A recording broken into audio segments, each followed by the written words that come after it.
ang mga kwento ng pag-ibig, kwento ng buhay, at kwento ng pag-asa dito sa Barangay Love Stories. Love Stories.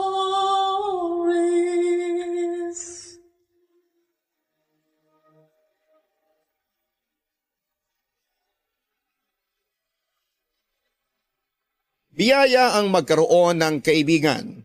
Sila yung mga tao na pwede nating asahan at tutulong sa atin sa panahon ng kagipitan. Ikaw kabarangay, meron ka bang matalik na kaibigan? Dear Papa Dudut, magandang mainit na tanghali po sa inyo at sa mga kabarangay nating inspirasyon. Ang pakikinig sa Barangay Love Stories, katulad ko. Ako po si Arturo pero tawagin niyo na lamang po ako sa pangalang Art. 30 years old at taga-Kawit, Cavite. Sa kasalukuyan ay work from home po ako bilang team leader ng isang back office company na nakabase sa Quezon City. Paminsan-minsan ay lumuluwas po ako para i-meet ang team ko sa opisina namin. Pero madalang lamang yon dahil kadalasan ng trabaho namin ay sa chats, video calls o telepono ginagawa. Pabor po yun sa akin dahil nakakapagod, papadudot ang bumiyahe.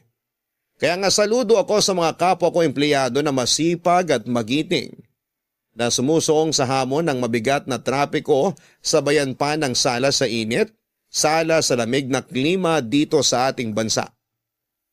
Sumulat po ako sa programa ninyo para ikwento ang karanasan ko sa buhay na sigurado akong makakarelate ang marami nating kabarangay. Lalo na sa usaping pagkakaroon ng kaibigan, Papa Dudut. Ako po yung tipo ng tao na sobrang mapagpahalaga ng kapwa. Ganon kasi ang turo sa amin ng mga magulang namin. Lumaki po ako sa isang mapagmahal na tahanan na may mabubuti at mababait na nanay at tatay. 4 kaming magkakapatid at bunso po ako, Papa Dudut. Tuwing linggo ay lagi kaming nasa simbahan para makinig ng misa. At pinaka-paborito kong leksyon doon ay yung tungkol sa paggalang sa ating kapwa-tao. Hindi naman ako pala kaibigan. In fact, mahiyain ako nung bata pa ako.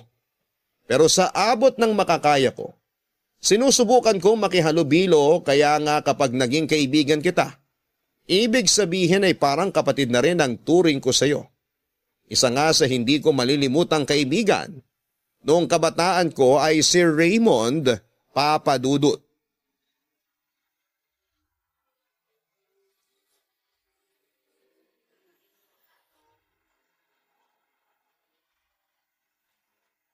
Art! Art, sandali! Oh, Raymond. Anong Raymond? Saan ka punta? Pauwi na. Tapos na klase namin. Wala rin naman akong gagawin dito saka para makapag-review ako ng maaga. May long quiz kami bukas. Sipag mo talaga kahit kailan. Pero mamaya na tayo umuwi. Paunahin mo muna yung mga naglalabasang estudyante. Dito muna tayo sa tabi. May sasabihin lang ako sa'yo. Ha? Ano ba yung sasabihin mo? Kasi gusto ko lang sana mag-thank you sa'yo. Thank you saan? Pa-humble naman masyado tong kaibigan ko. Siyempre alam mo na yun. Malalaman ko kung sasabihin mo. Ay, ano ba yan? Sige, alis na ako. Ay, sandali. Sandali nga kasi. Dun sa pagbabayad mo sa may atraso ako. Salamat Yun ba? Pang-ilan mo na bang nautangan yun ha? Ewan ko, di ko na mabilang. Tingnan mo, sa dami siguro. Hayaan mo na, hindi naman naniningil yung iba. Tsaka siya lang naman yung ganun, napaka-bayolente. Akala mo di babayaran. Pero sabi niya matagal na raw yung utang mo sa kanya. Kaya nga plano ka na niyang ipabugbog kasi hindi ka nagbabayad. Hindi ka rin daw tumutupad sa usapan niyo ng bayaran. Wala pa kasi akong pera. Di ako binibigyan ng tiyuhin ko. Kaya nga salamat kasi binayaran mo muna. Ilang araw na ako nagtatago kasi baka matsyempohan nila ako. Magulpi pa tong gwapo kong mukha. Kahit kailan talaga. Ako na lang kaya bumugbog sa'yo. Kaya mo? Tara, dali. Suntukan o. Ayoko na pala. Magre-review na lang ako sa bahay kaysa patulan ka. Ikaw naman, di ka na mabiro. Siyempre, sasaktan ko ba naman ang best friend ko? Aba malay ko sa'yo. Kasi di ba, Yung ibang barkada mo, basagulero. Sila yon, ibahin mo ko. Huminto ka nga muna sa paglalakad. Uwing-uwi ka masyado eh. Bakit ba kasi? May sasabihin ka pa ba? Linawin ko lang. Kung binayaran mo na yung utang ko dun sa tukmol na yon, ibig sabihin sa'yo na ako may utang, tama? Oo.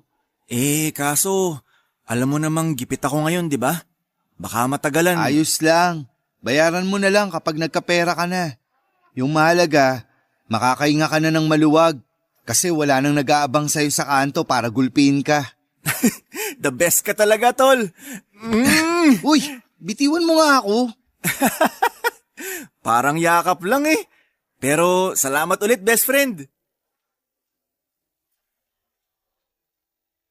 Noong mga panahong yon ay nasa Laguna pa po kami nakatira, Papa Dudut.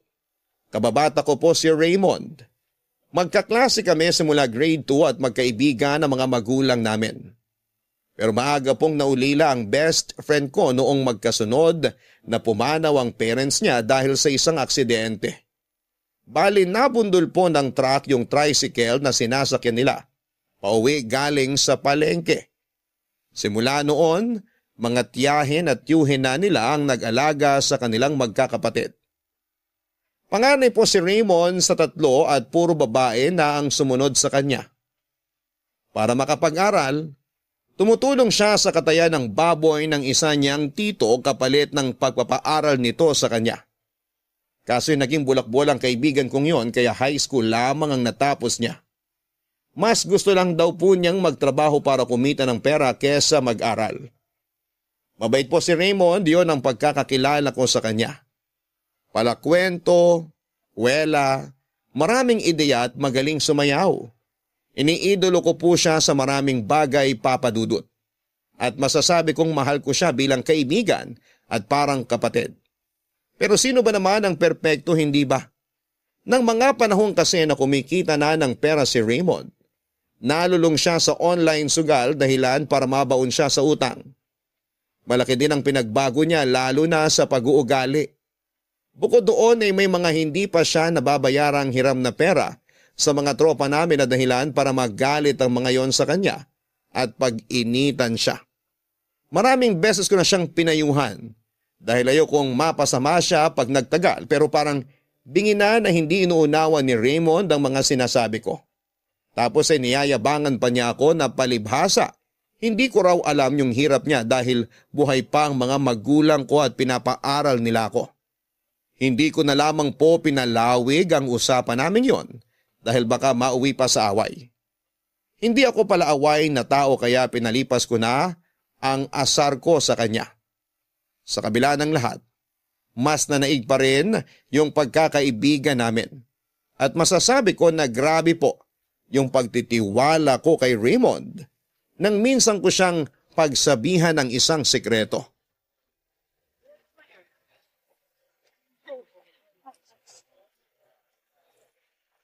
Sarap talaga nitong fishball, tsaka squidball at kikiam. Salamat sa libre, tol ah. Sensya ka na, wala pa akong kayamanan eh. Yaan mo, makakahukay din ako. Tapos malilibre din kita. Pinagsasabi mo, kakapanood mo yan ng TV show, kung ano-anong naiisip mo. Parang binibiro ka lang. Masyado kang seryoso sa buhay. Ganyan ba talaga kapag college na? Parang dati pa naman akong seryoso, di ka na nasanay sa akin. Sa bagay. Oh, kumusta ka na ba? Mabuti. Ikaw yung kumusta? Ayos lang naman ako. Nakakasurvive kahit paano. Mas gusto mo na lang yung magtrabaho? Ayaw mo na ba talagang mag-aral? Ayoko na. Hindi ko rin naman kakayanin magkoleyo kasi, alam mo na, mahina tong ulo ko. Buti nga nairaas ko yung high school. Tama na yun, sapat na yun. Sabi ng tiyo ko wag na raw ako mag-ambisyon maging profesional. Kasi malabo raw mangyari yun. At naniwala ka naman sa tiyuhin mo. Siyempre, kung mag-aaral kang mabuti, kung pagsisikapan mo, makakatapos ka rin. Ayos na sa akin yung ganito, kumikita ng pera. Tsaka nag-aaral pa naman mga kapatid ko. Sila na lang yung magtapos. Masaya na ako sa ganun. Paano na lang yung pangarap mong maging pulis? Kinalimutan ko na yon. Bata pa naman ako nung sinabi ko yun eh. Buhay pa sila nanay at tatay. Nagbabago ang tao. Nagbabago rin mga prioridad natin sa buhay. Ay, okay, sabi mo eh. Basta masaya ka sa ginagawa mo. Wala kang tinatapakan tao. Ayos na yun. Oo nga, masaya naman ako. Tsaka malay mo, isang araw tumama ako sa loto. Maging milyonaryo ako. Eh di mababayaran ko na rin lahat ng mga pinagkakautangan ko. Hanggang ngayon may mga utang ka pa rin? Hindi naman nauubos eh. Mamaya mabalitaan ko na lang na may gumulpi sa'yo ha. Wala yun. Marami na akong tropa rito sa lugar natin. Matakot sila sa akin. Ayos ka rin pala. Yung mga pinagkakautangan mo pa yung dapat matakot sa'yo. Siyempre. pero biro, babayaran ko naman sila eh. Huwag lang nila ako masyadong singilin. Kasi yun talaga yung kinaiinisan ko. Sige, sabi mo eh. Maiba tayo. Wala ka pa rin bang syota? Ha? Wala pa. Hina mo naman eh. Paano ka magkaka-girlfriend kung totorpe-torpe ka? Hindi naman yun yung iniisip ko. Hulaan ko iniisip mo. Pag-aaral na naman ano? Oo, masama ba yun? Hindi, pero di ka ba nabobore? Simula magkakilala tayo, sub-sub ka na sa pag-aaral. Hindi na ako nagtataka kung bakit consistent honor student ka. Pero hina mo naman dumiskarte sa mga babae. Pagdating sa bagay na yun, alam mo namang nabablangko utak ko, di ba? Masyado ka kasing mahiyain. San ka dadalhin ng hiya mo? Sige nga. Kesa naman sa'yo, walang hiya. Napakasira ulo mo rin, no? Pero wala ka bang nililigawan? Wala. Mahiyain nga, di ba? Sabi mo pa, torpe. Eh nagugustuhan. Alam ko meron yan. Di ka naman estatwa na walang pakiramdam. Ay, meron, pero... Meron? Sino? Baka kilala ko, dali. Di mo kilala yun. Kilala ko mga taga-barangay natin, oy. Hindi siya taga-barangay natin. Pero schoolmate ko siya. Ano pangalan? Jessica. Jessica? May kilala akong Jessica. Pareho kayo na eskwelahan na pinapasukan. Talaga? Paano mo naman siya nakilala? Usap-usapan lang ng mga tropa kong barker dun sa terminal ng UV. Di ba sinasakyan mo yun papasok sa school nyo? Doon din daw sumasakay yung Jessica na kilala ko. Maganda kasi yun tapos mabait. Malay mo, iisa lang pala sila ng babaeng gusto mo kamo. Hindi ko alam. Pero sure akong gusto ko siya. Kaso, nahihiya akong kausapin ulit siya. Oh, nag-usap na pala kayo? Bakit ka naman nahihiya? Napaka mo rin. San ka dadalhin ng ugali mong yan? Ewan ko. Iniisip ko na lang baka mawala rin yung feelings ko sa kanya. Katulad ng ibang mga nagustuhan mong babae? Oo. Huwag ganun. Di ka magkakasyota niyan eh. Ako na bahala sa inyo. Ha? Anong ibig mo sabihin? Ilalakad kita sa kanya. Makikipagkilala ako sa kanya. Tapos ikukwento kita. Huwag ka na rin magtanong paano ko gagawin yun. Para namang di mo kilala tong kaibigan mo. Matinik ako sa babae. Eh di inamin mo ring babaero ka. Hindi no. Lover boy lang.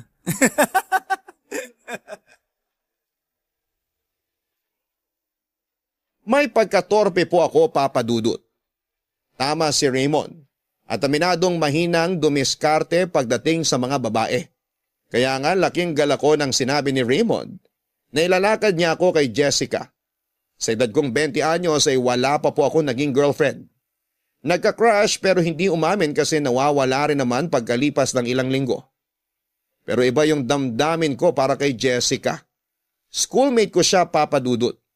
Pero nagkakilala lamang kami noong minsang nagkasabay kaming nag-commute pa uwi tapos umuulan.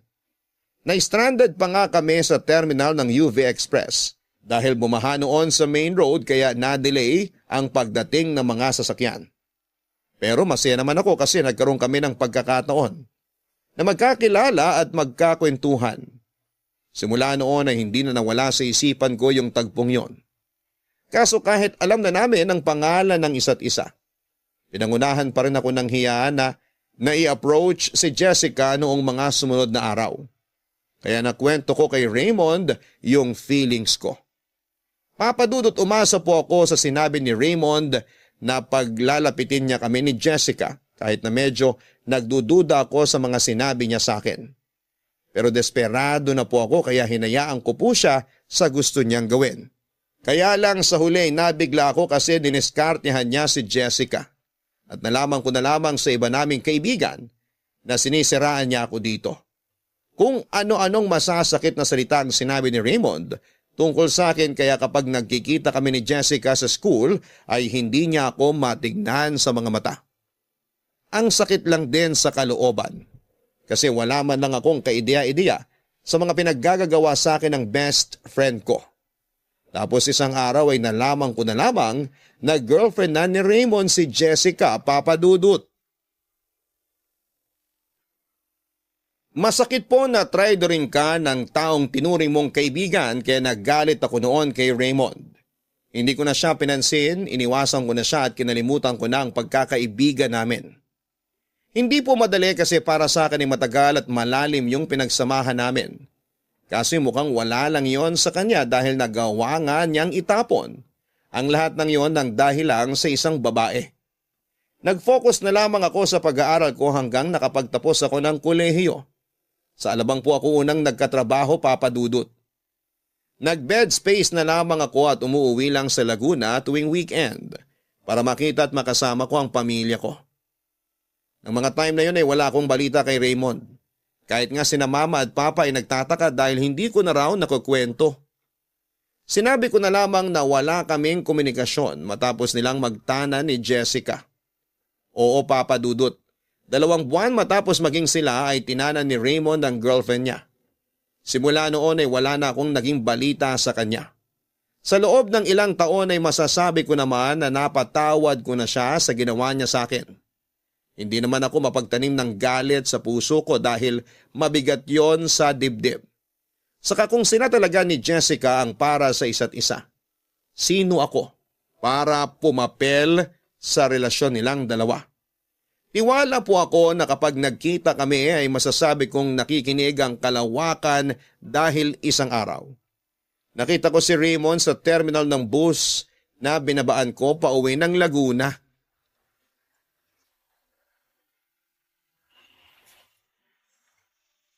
Long time no see, tol. Tagal din nating hindi nagkita. Oo nga eh. Di ko alam na nandito na pala ulit kayo sa Laguna. Oo, bumalik ulit kami kasi wala naman ako mapagkakitaan dun sa probinsya na pinuntahan namin ni Jessica. Pagsasaka kasi pangunahing trabaho dun, di naman ako marunong. Kahit aralin ko, wala akong tiyaga. Alam mo namang mas magaling ako sa pagbutingting ng mga makina kaysa pagtatanim, di ba? Oo, bata pa lang tayo, mahilig ka ng magmekaniko. Tapos pagpupulis naging pangarap mo. Pangarap ko rin naman makapagpatayo ng sarili kong talyer. Kaso parang imposible kasi mas mahirap pa kami sa daga ngayon ni Jessica. Kaya eto, takatakbo yung bagsak ko. Tamang tinda ng yosi, candy, tsaka mineral water sa mga istasyon ng bus at terminal ng jeep. Sakto, nagkita tayo rito. Wala namang masama sa pagtitinda. Marangal na trabaho yan. Oo, pero baba naman kitaan. Dami pa kakompetensya. Kapag hindi ka kilala dun sa pwesto, matik alis ka. Dami ng bagong salta rito sa atin. Wala na nga halos nakakilala sa akin eh. Sandali, dito pa rin ba kayo ng pamilya mo? Parents ko na lang kasi mga kapatid ko nasa Manila na. Yung isa nasa Davao, doon nakapag-asawa. Ganun ba? Wala ka pa bang asawa? Wala pa. Alam mo, tama yan. Hirap kasi ng buhay ngayon. Nagsisisi nga ako kasi nagtanan kami nun ni Jessica. Sana pala nagtapos siya ng pag-aaral. Di sana nasa opisina ngayon ng katrabaho misis ko. Anong reaksyon yan? Wag mong sabihin na galit ka pa rin sa akin dahil sa ginawa ko sa'yo nun ha? Kung oo, pwede bang kalimutan na lang natin yun? Matagal na rin naman yun, tsaka nagsisisi na ako sa ginawa ko sa'yo. Ang bait mong kaibigan sa akin, pati airmats at airpods mo. Pero ginago lang kita. Hindi na ako galit. Talaga?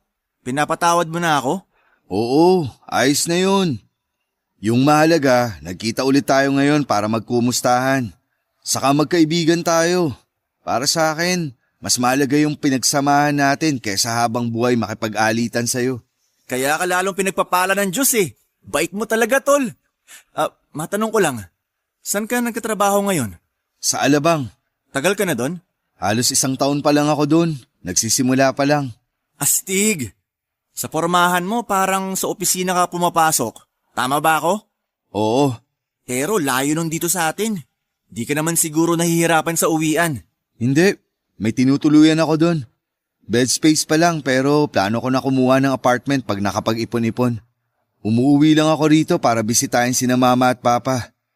Siyempre, namimiss ko rin sila saka ako na lang yung anak nila na regular na dumadalaw sa kanila. May sarili na kasing pamilya yung mga kapatid ko. Tama yan. Habang buhay parents mo, Enjoyin mo na kasama sila. Yan yung mga namimiss kong gawin simula nung namatay mga magulang namin.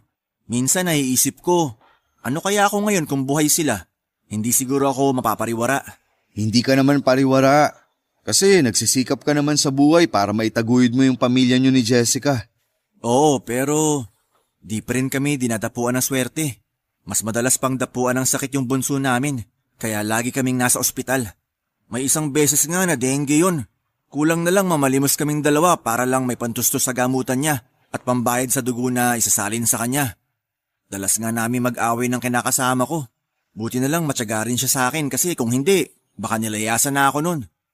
Ayun, sa awa ng Diyos, gumaling naman ang anak namin. Nakaraos pa rin. Pero ewan, napapatanong nga ako lagi kung karma ko na ba yung buhay namin ng pamilya ko kasi dami kong kasalanan nung binata ako eh. Kasama ka na dun sa mga nagawan ko ng kasalanan. Sabi ko nga, wala na yun. Tapos na yun. Lahat naman tayo nagbabago. Naniniwala ako na nagbago ka na. Oo, nagpapakatino na ako ngayon alang-alang sa pamilya ko. Gusto kong ipagmalaki ako ng mga anak namin ni Jessica kasi nagsisikap ako na maitaguyod sila at mabigyan ng magandang kinabukasan. Tama yan. Malay mo, may oportunidad na dumating. Kailangan handa ka lang na sunggaban yun. Malaki na po ang pinagbago ni Raymond lalo na sa pangangatawan. Masasabi ko na pumaya talaga siya ng husto. Ibang-iba sa malaman niyang katawan noong araw. At noong narinig ko nga ang balita niya sa buhay niya ay aaminin kong kinain ako ng habag para sa kaibigan ko. Kaibigan pa rin naman ang turing ko kay Raymond kasi napatawad ko na siya. Nagsorry na rin naman siya sa ginawa niya sa akin noon. Iniintindi ko na lamang na nadala lamang siya ng damdamin niya kaya hindi niya naisip yung pagkakaibigan namin. At kahit na may kaunting kirot kasi nagawa niya akong traidorin. Dahil lamang sa babae, sinantabi ko yon kasi matagal ng panahon na rin naman ang lumipas. Papadudot, naniniwala po ako na may dahilan kung bakit binibigyan tayo ng kaibigan. Kasama na doon yung pagiging biyaya natin sa isa't isa. Ang kaso ko ay gusto ko pong tulungan si Raymond na magkaroon ng regular na trabaho para masustentuhan ang pamilya nila ni Jessica. Kaya nga pinasok ko siya sa opisinang pinagtatrabahuhan ko sa Alabang na noon ay hiring ng warehouseman. Regular po yung trabahong yon, may mga benepisyo at pabigas na tag 25 kilos kada buwan. Malaki na pong tulong ang kabawasang yon sa mga gastusin nila Raymond kaya naman thankful siya sa akin. Wala pa naman akong malaking ipon noon pero pinahiram ko po ng pera ang kaibigan ko para may panggasto siya hanggang sa makabuelo siya. Nangako naman sa akin si Raymond na ibabalik yung perang hiniram niya pero hindi na po yun nangyari. Nilista ko na lamang sa tubig yung utang niya at inayaang tangayin sa kung saan para hindi na ako ma-stress na maningil papadudot. Akala ko dahil pamilyado na si Raymond at may maganda ng opportunity sa buhay ay magsisikap na po siya. Pero nagkamali ako dahil matapos niyang maregular sa opisina namin. Naging maloko ang best friend ko. Magkaiba kami ng department pero marami akong napapakinggan na kwento tungkol sa pagiging babaero niya. Noong una hindi po ako naniniwala kaagad kasi baka gawa-gawa lamang. Hanggang isang araw ay nag-cruise po ang landas namin ni Jessica nang minsan niyang puntahan ang kinakasama niya sa trabaho namin. Pero nagkataon namang absent si Raymond papadudot.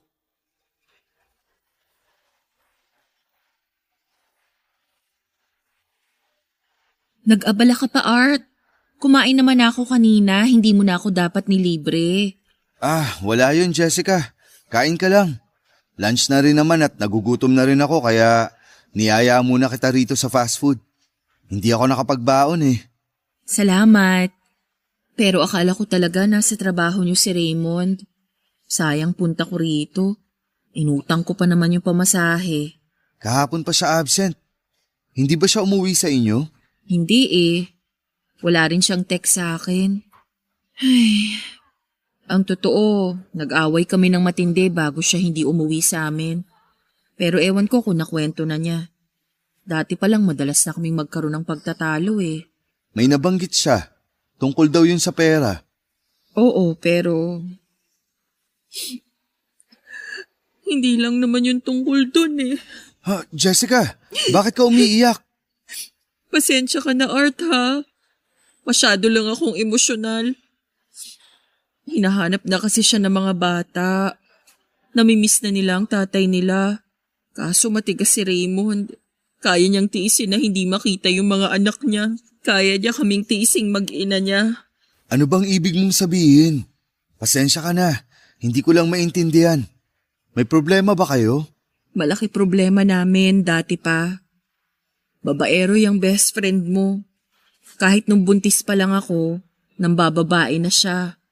Bukod doon, mabisyo rin si Raymond. Palainom, palasugal. May isang beses na nag-uwi pa yan ng babae sa tinutuluyan namin sa sobrang kalasingan. Nahuli ko silang naghahalikan sa loob pa mismo ng pamamahay namin. Hindi ko kinaya. Napaiyak na lang ako. Hindi ko alam yung sasabihin ko. Wala kasi akong ideya na ganyan nangyayari sa inyo ng kaibigan kong yun. Akala ko nagbago na siya.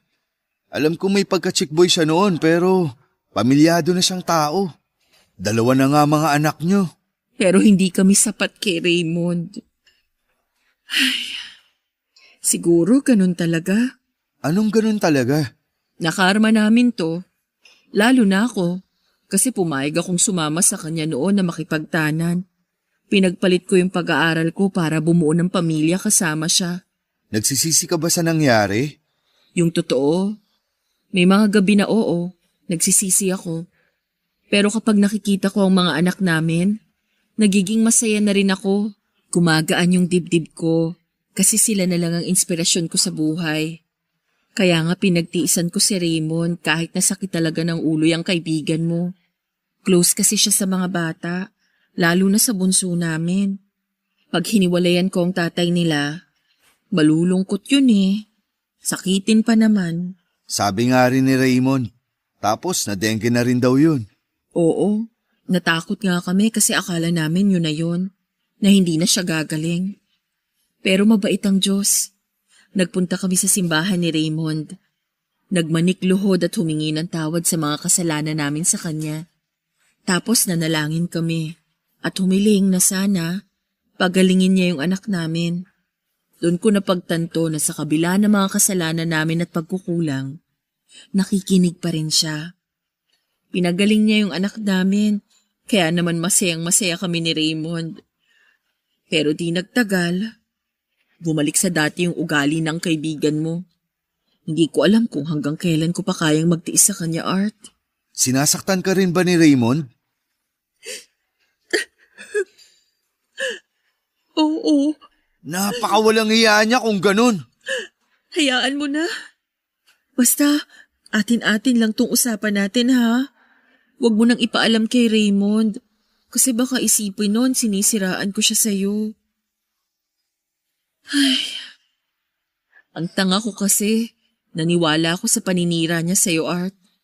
Aaminin kong naging utu-utu ako. Pero minahal ko naman si Raymond. Hindi ko lang alam kung hanggang saan ako dadalhin ang damdaming yun ngayon. O kung kaya ko pa ba siyang pakisamahan pag napuno na ako.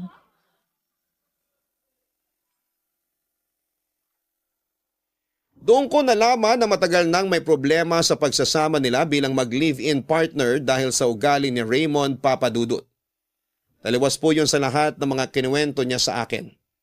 Bigla ko tuloy naisip na baka nagpapalapad lamang siya ng papel para makuha ang loob ko. Maawa sa kanya at tulungan siya. Kaya nga namayani yung galit sa puso ko ng araw na yon matapos kong malaman ang totoo mula kay Jessica.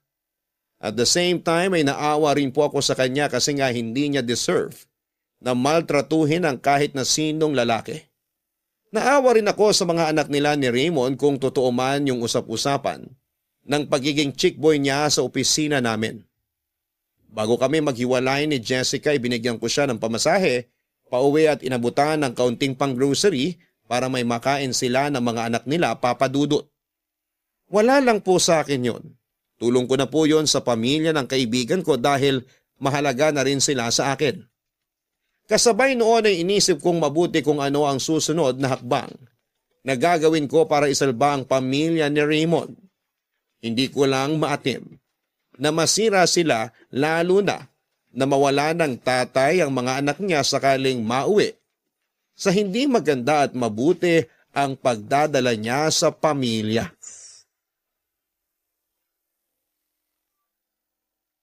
Kahit wala po akong sariling pamilya, tiwala po ako sa kakayahan kong magpayo at maging mabuting kaibigan kay Raymond Papadudut. Kaya nga sinantabi ko yung galit ko sa kanya mula sa mga nalaman ko kay Jessica. Binala ko siyang kausapin kinabukasan pag pumasok siya.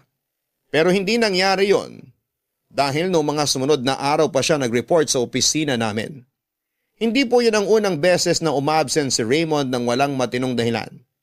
Madalas kong makita sa HR ang supervisor niya para mag-report dahil sa mga absences niya.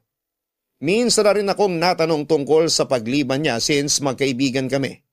Pero wala talaga akong ideya dahil naging malihim na nga sa akin si Raymond. Akala ko ay normal lang na hindi kami magkumustahan noong tumagal-tagal na siya sa trabaho namin. Pero yun pala ay ayaw lamang niyang ipaalam sa akin ang mga pinaggagawa niya. Dismayado ako kay Raymond pero noong nagkita kami sa opisina ay kinausap ko siya. Alam po ng Diyos na malinis ang intensyon ko. Concern lang naman ako sa kanya bilang kaibigan niya pero iba pala ang iniisip niya sa akin ng mga panahong yon. Palibasay nakarating na rin sa kaalaman niya ang pag-uusap namin ni Jessica. Nung nagkita kami sa pinagtatrabahuhan namin. Hindi lang po simpleng kwento ang nakarating sa kanya kasi may sarili siyang interpretasyon sa nangyari at hinaluan niya yon ng mali siya papadudot.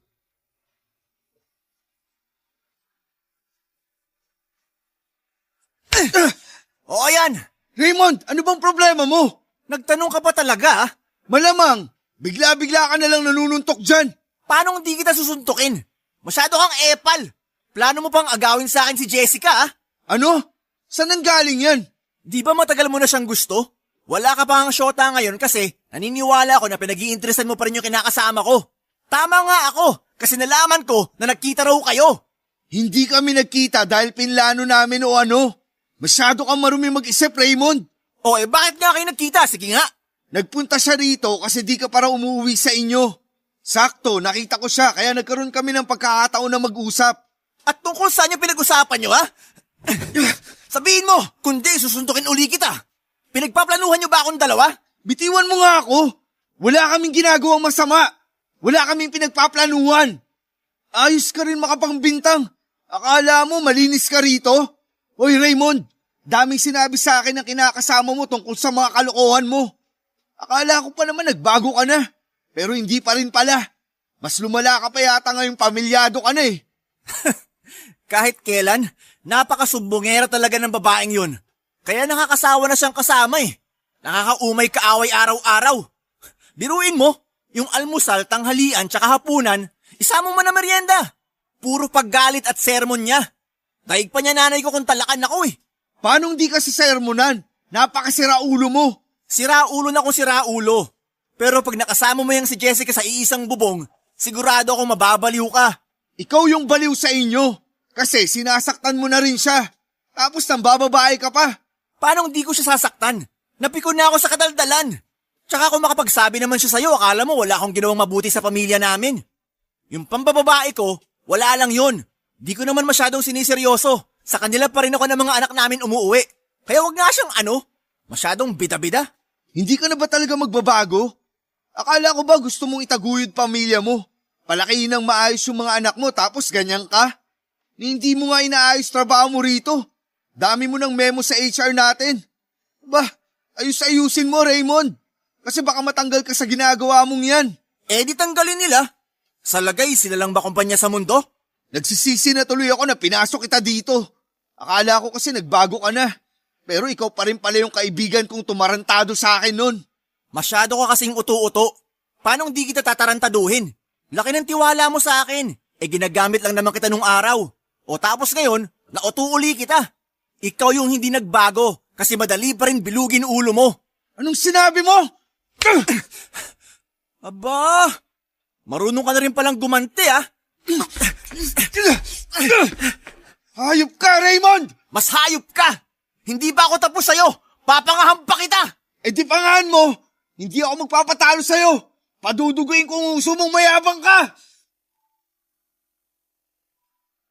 Na-HR po kami ng araw na yon. Galit na galit pa rin si Raymond at panay siya nang sabi na may plano raw akong agawin sa kanya si Jessica.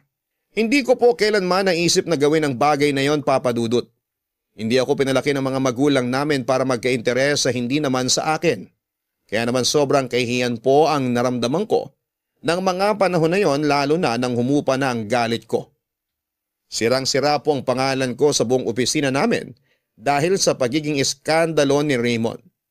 Sa isip ko ay napakakapal naman ang mukha niyang pagsalitaan ako ng ganon matapos ang lahat ng tulong na ginawa ko para sa kanya. Wala naman po akong hinihinging kapalit pero napakawalang utang na loob naman niya ang klase ng tao, Papa Dudut.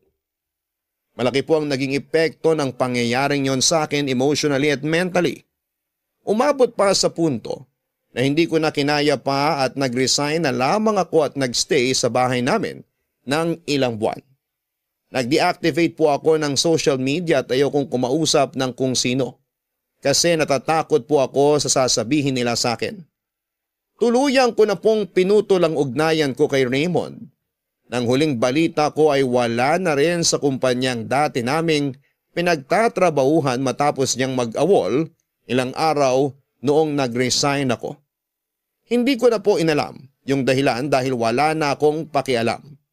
Mas namayani po yung matinding galit ko para sa kanya at sinusumpa ko pong nagkita ulit kami at tinuring ko pa siyang kaibigan. Napatawad ko siya noong una sa mga atraso niya sa akin. Kinalimutan ko na ang lahat kung tutuusin pero wala siyang takot at konsensya. Dahil nagawa na naman niya akong walang hiyain. Mabilis na lumipas ang ilang buwan at muling nag-cruise ang landas namin ni Jessica. At may mga nalaman po ako sa kanya noong nagkausap kami, Papa Dudut.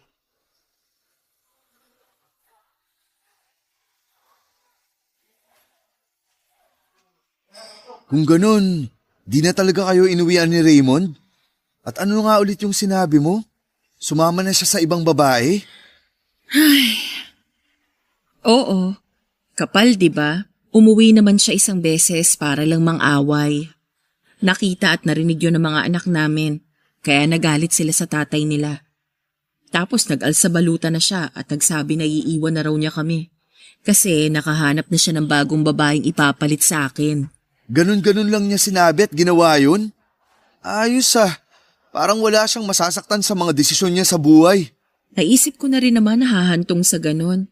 Kasi nga nanlalamig na siya sa amin ng mga anak niya. Hindi na rin siya tumatabi sa akin sa kama. Hindi na niya ako pinupuri. Mas madalas niya pang ipamukha sa akin na pumangit na ako at kung ano-ano pang masasakit na salita na natutunan ko na lang lunukin at baliwalain. Pasensya ka na kasi kailangan mong pagdaanan yung ganyan. Hindi mo yan deserve, Jessica. Hindi nyo yan deserve ng mga anak mo. Ayos lang. Wala kang kasalanan. Kami nga ni Raymond yung may atraso sa'yo kasi pagkatapos ng mga tulong mo sa kanya, tinalo ka pa rin niya. Lumalabas na wala siyang kwentang kaibigan tapos nadamay ka pa sa gulo namin. Ay, matagal ko nang gustong mag-sorry sa'yo dahil sa nangyari, Art. Alam kong tapos na yon.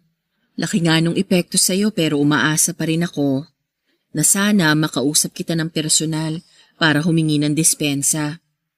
Buti talaga nagkita tayo ngayon kasi hindi ko alam kung saan ka hahanapin eh. Wala na sa akin yun. Kumpara naman sa ginawa ni Raymond, hindi malaking issue yung sayo. Mas malaking issue yung sa inyo. Saka mas ikaw nga yung agrabyado rito kasi iniwan na lang kayo ng basta-basta ng lalaking yun. Daig niya pa yung demonyo. Pabayang tatay at padre de pamilya. Paano na pala kayo niyan ngayon? Tungkol sa bagay na yan, nagtatrabaho ako. Namamasukan ako bilang mananahi sa isang garment factory habang nag-aaral yung mga anak ko. Mababait naman sila at naiiwan ko na rin.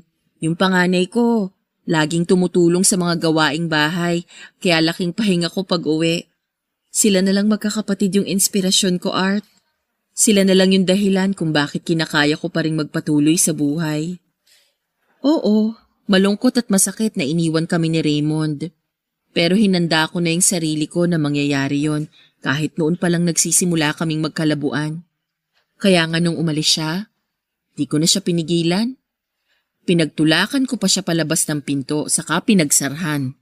Doon man lang makaganti ako sa panloloko niya sa akin at sa mga anak namin. Proud ako sa'yo, Jessica. Kasi kahit mahirap maging single parent, kinakaya mo. Hindi kayo deserve ni Raymond. Wala siyang karapatan magkaroon ng pamilya dahil hindi siya naging mabuti sa inyo. Hindi lang ako makapaniwala na may ganong klase ng tao. Ganon siguro talaga. Kaysa habang buhay na problemahin yung mga katulad ni Raymond, mabuti pang mawala na lang sila sa buhay natin. Kahit paano, umuusad naman ako. Di ko nga akalain na mas magaan kasi meron akong binitiwan. Kumpara noong pilit ko pang kinakapitan yung relasyon at pagsasama namin, alang-alang sa mga bata. Saka alam ko sa puso ko na hindi kami broken family dahil lang iniwan kami ng tatay nila. Lagi kong sinasabi sa mga anak ko na buo kami at pinangako ko sa kanila na hindi ako magkukulang sa pagmamahal sa kanila bilang nanay at tatay nila. At pagsisikapan ko na mabigyan sila ng magandang buhay sa hinaharap. Malaki po ang respeto ko kay Jessica at sa mga katulad niyang single parent dahil doble-doble yung papel ng pagiging magulang na ginagampanan nila sa loob ng kanilang tahanan. Hindi po yun madali pero kinakaya nila. Kumpara naman sa mga katulad ni Raymond na bigla na lamang tinakasan ng responsibility sa sariling pamilya para unahin ang kanyang sarili. Naniniwala po ako na may karma na babalik. At babalik po yung mga ginawa natin sa iba, masama man o mabuti. Nang doble o higit pa. Hindi po ako nagkamali dahil 1 taon makaraan na abandonahin ni Raymond ang pamilya nila ni Jessica, ay nabalitaan na lamang namin mula sa mga kapatid niya na inatake siya sa puso at tuluyan ng namaalam. Nasaktan pa rin po ako nang nawala ang best friend ko. Wala na sa mundo yung taong minsan ay tinuring kong parang kapatid ko na. Umiyak pa rin ako noong lamay ni Raymond at sinabi ko sa kanya na pinapatawad ko na siya. Kung totoong may susunod na buhay, sana mas maging mabuti na sa amin ang kapalaran at hindi na kami magkasira kung sakaling maging magkaibigan ulit kami, Papa Dudut. Sa kasalukuyan ay kasal na po kami ni Jessica at dito na kami nakatira sa Navotas, Papa Dudut. Makalipas kasi ng 2 taon simula nang mawala si Raymond ay nagtapat ako ng pag-ibig kay Jessica. Sinabi kong kahit kailan ay hindi naman nawala ang pagmamahal ko sa kanya. Pero nirespeto ko yung relasyon nila ng best friend ko. Binalik naman ni Jessica ang pag-ibig na yon kaya naman masayang masaya ako.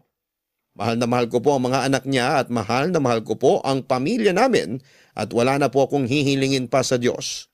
Bukod sa araw-araw niya kaming patnubayan at iligtas sa kapahamakan. Para sa misis ko kay Jessica, gusto kong samantalahin ang pagkakataon na ito para sabihin sa iyo na hindi kita iiwanan. Kayo na mga anak mo na anak na rin ang turing ko. Naalagaan kita hanggang pagtanda natin. Nagagawin ko ang lahat mabigyan lamang kayo ng magandang buhay na ligtas sa hinaharap. Mahal na mahal kita. Maraming salamat po, Papa Dudut, sakaling mapili po ninyong i-ere ang istorya ng buhay ko. Sana po'y kinapulutan po ito ng aral at inspirasyon ng mga kabarangay natin. More power po sa Barangay LS. Ang inyong forever kapuso at kabarangay, Art. Sabay-sabay nating pakinggan ang iyong kwento ng pag-ibig, buhay at pag-asa. Ipadala lang sa barangaylovestories@yahoo.com. Nagustuhan ng iyong napakinggan? Ituloy yan via live stream sa www.gmanetwork.com/radio.